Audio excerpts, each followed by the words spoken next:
hitting a 40-year high. Most Texans are experiencing a lower standard of living. Inflation is top of mind for U.S. Senator John Cornyn, along with the border. President Biden issued an order earlier this month limiting asylum claims. Governor Abbott called it a smokescreen for Biden's failed open border policies, and Senator Cornyn shared a similar sentiment. Biden has issued 94 executive orders before this last one. Almost every single one of them were designed to dismantle the policies that the Trump administration had put in place.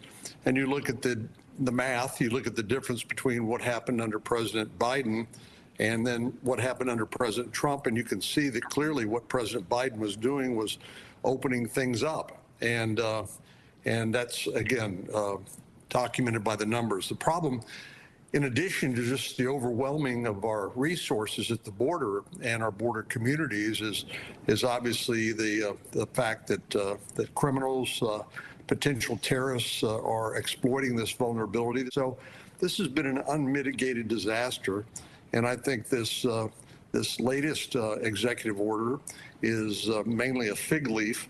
It's too little, too late. I don't think the president's serious about actually dealing with this problem.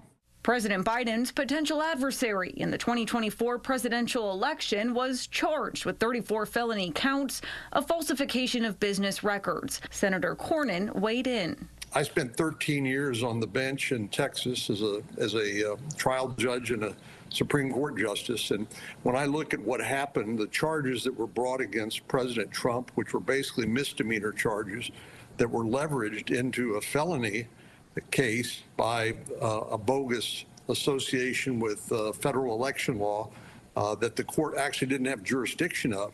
It just, to me, it looks just way too political. And what I worry about fundamentally, whether it's Republicans or Democrats in charge, is the politicalization of our most important institutions, the FBI, the Department of Justice, and now our courts.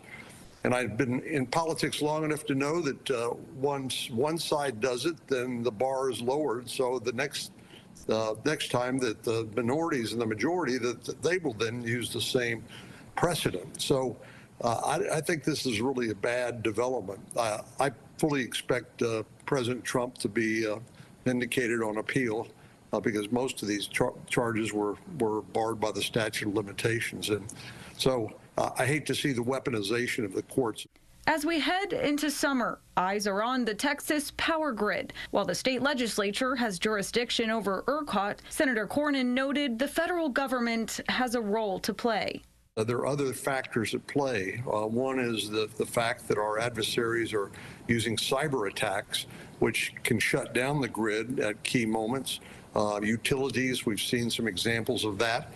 And then just the fact that there's growing demand on electricity that as a result of artificial intelligence development and the addition of data centers. So this is going to be an ongoing problem, and it's not just a state problem. It will be a national, or it is a national problem.